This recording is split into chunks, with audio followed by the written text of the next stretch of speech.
Selamat datang ke channel Cikgu Liu, dan kali ini video perkongsian ilmu tentang pra-SPM 1 siri ke-3.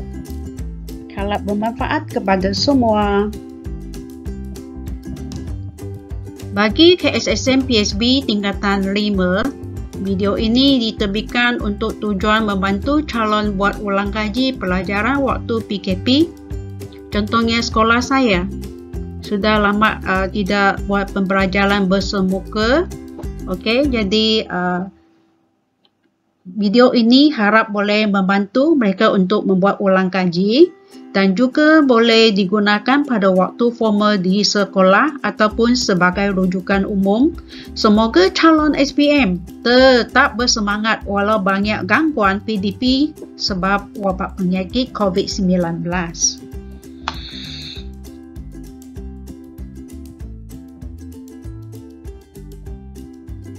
Apakah fokus video pada kali ini? Fokus ialah menjurus kepada tajuk batik, infografik dan juga seni foto. Bagi tajuk infografik dan juga seni foto, sebenarnya cikgu sudah buat live streaming dan juga sudah uploadkan video itu di channel cikgu. Jadi sebelum menjawab soalan, adalah lebih baik kalau sudah menonton video-video tersebut, iaitu infografik dan juga seni foto, di mana lepas menonton baru ada input, baru ada ilmu pengetahuan untuk menjawab soalan objektif bagi ketiga-tiga tajuk tersebut.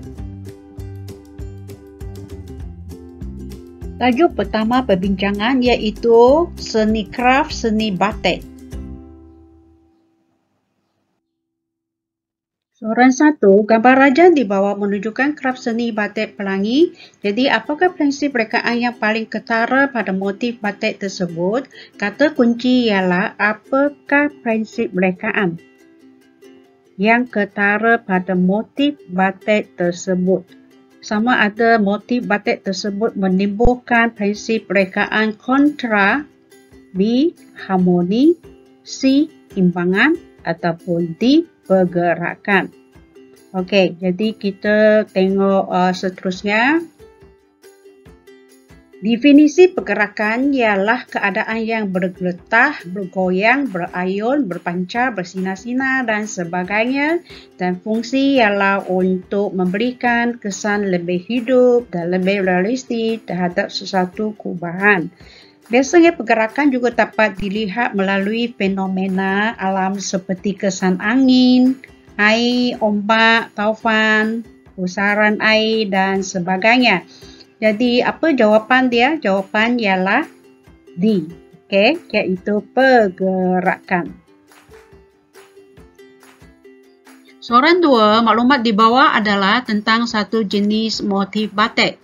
Motif pengisian pada ruang kosong, batik tradisional, motif disusun sebagai latar belakang pola corak.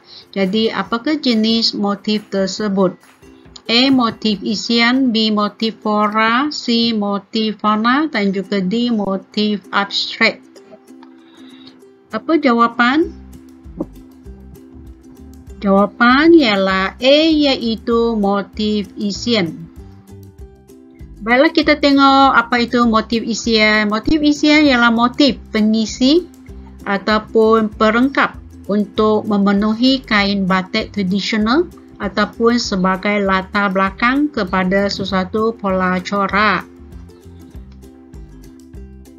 Soalan 3, gambar rajah di bawah menunjukkan alat janting bagi menghasilkan batik lukis. Biasanya apabila kita mengajar batik, jadi kita perlukan alat-alat untuk membatik seperti janting, lilin, brus, pewarna batik dan sebagainya. Tetapi apakah bahan yang digunakan bagi menghasilkan bahagian X ini? Iaitu sama ada A. perak, B. gangsa, C. tembakar dan juga D. aluminium. Okey, jawapan ialah C. tembakar. Benar tengok tembakar tak? Okey, kalau tak pernah, cikgu boleh tunjuk gambar supaya anda lebih memahami dan lebih mengenali bahan tembaga tersebut. Okey, ini adalah contoh tembaga yang biasanya digunakan untuk membuat janting batik. Soalan 4. Gambar ranjang di bawah menunjukkan proses menjanting batik lukis. Selain daripada batik lukis, kita juga belajar batik blok, batik pelangi. Okay, tetapi batik blok ni dia gunakan acuan, jadi hasil karya dia motif adalah sama.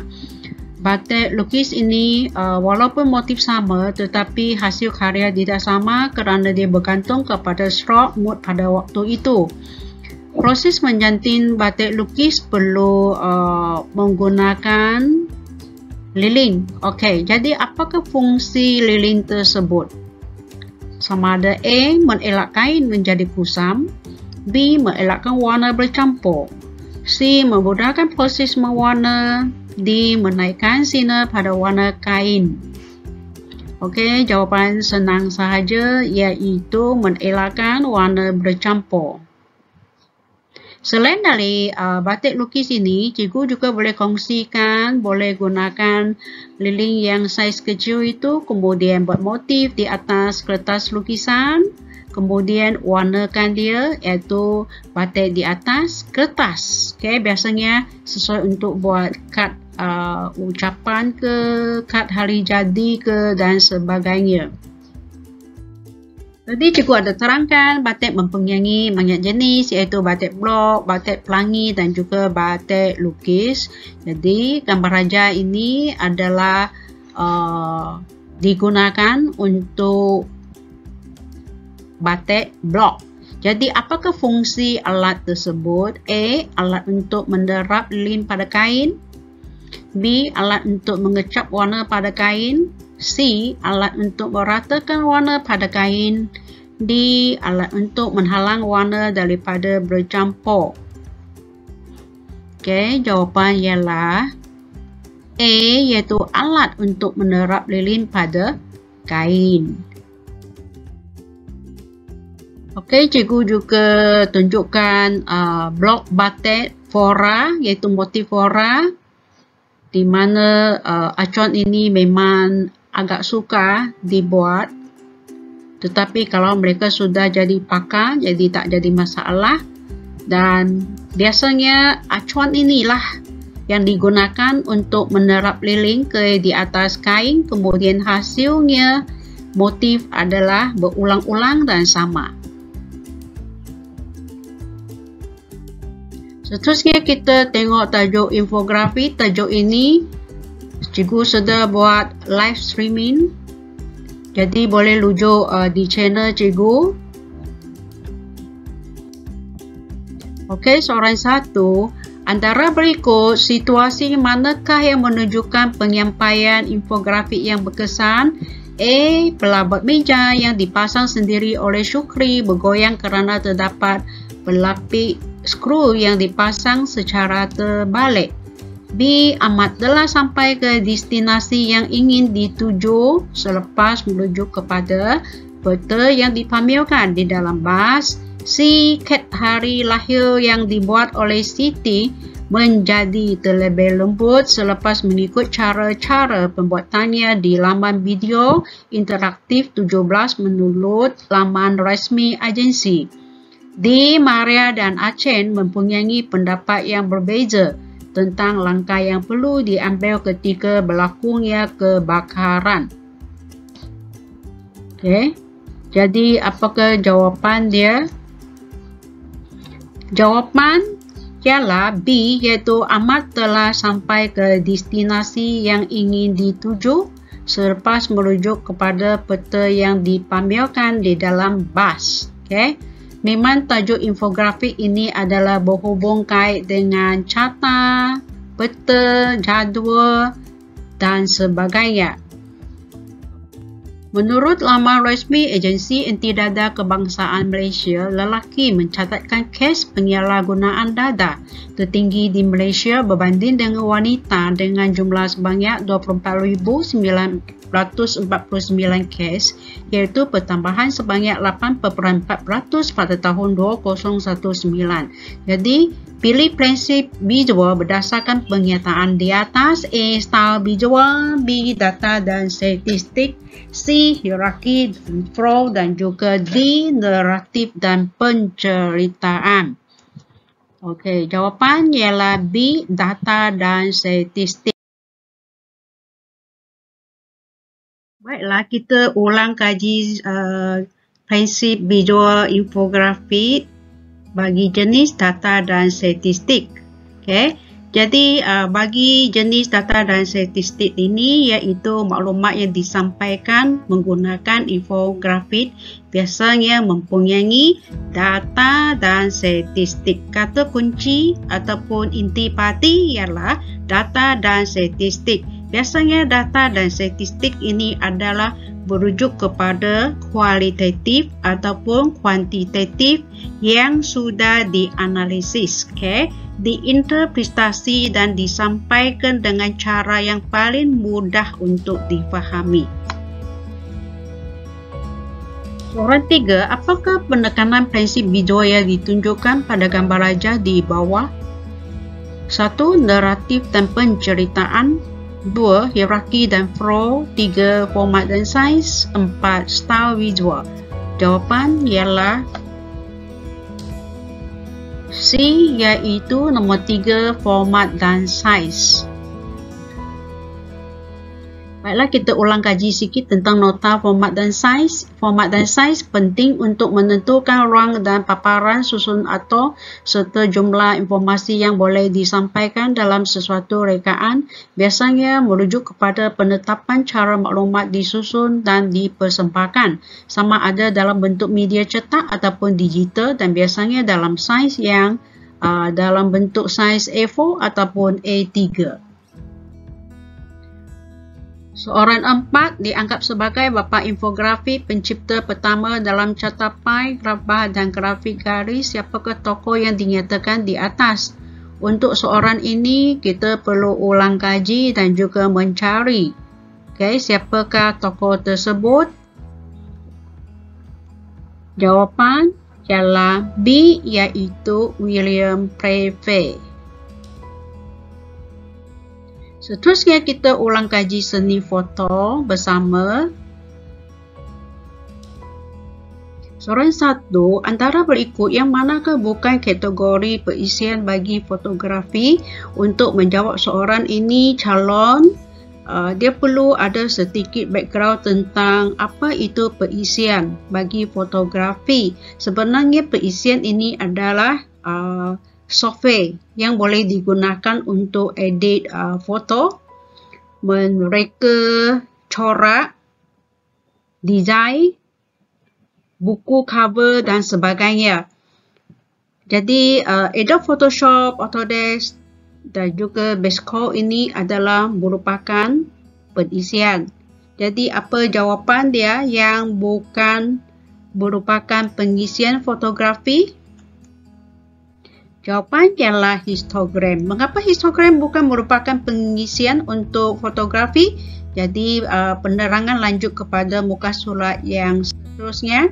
Okey, kita tengok ini adalah contoh kerja Photoshop di mana gambar yang dibuka dengan pengisian Photoshop ada satu bahagian iaitu tools window, buka tools window. Jadi pergi ke bahagian histogram. Di sana boleh adjust ataupun edit foto tersebut dari segi cahaya dia, sama ada nak foto tersebut lebih gelap ataupun lebih terang. Jadi histogram ini adalah merupakan teknik manipulasi foto, bukan aplikasi ataupun pengisian kepada fotografi. Soalan 2, bilakah penggunaan setting tetapan color balance perlu digunakan dalam mengubah imej agar kelihatan lebih tepat dan realistik? A. Rakaman imej terlalu besar berbanding dengan yang sebenar. B. Rakaman imej tidak mendapati kejelasan yang sebenar. C. Rakaman imej tidak mendapati cahaya ambien yang sebenar. Dan juga D. Rakaman imej menjadi terlalu kabur berbanding dengan yang sebenar. Okay, jawapan ialah C, iaitu rakaman imej tidak menepati cahaya. Soalan 3, apakah konsep yang boleh mempengaruhi kontras dalam sesuatu imej? A. Cara susunan sesuatu objek yang terdapat dalam imej. B. Cara sesuatu imej itu dilihat dengan nilai yang tinggi atau rendah. C. Cara sudut kamera diambil sama ada secara mendegar atau melintang.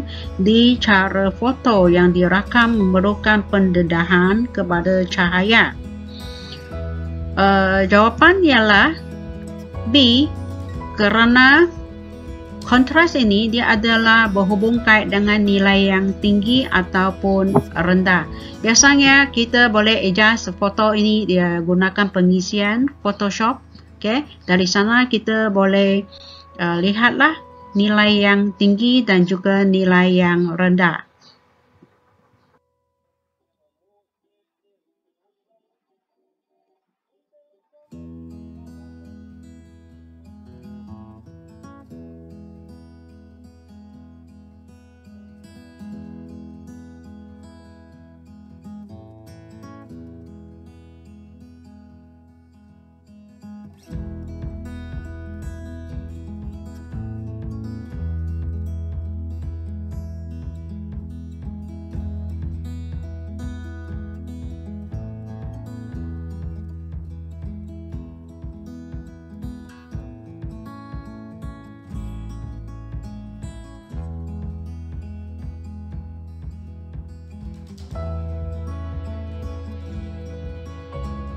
Soalan 6, antara berikut yang manakah bahaya dikategori sebagai foto bercetak? Buku, album, Facebook ataupun Instagram? Okay, yang ini senang saja, jawapan ialah A, iaitu 1 dan 2. Okay, contoh yang dapat kita lihat, buku dan juga album, photobook. Okay, pada masa kini ni photobook boleh dibuat, ditempah. Sangat senang iaitu untuk merakamkan memori, kehidupan harian dan sebagainya.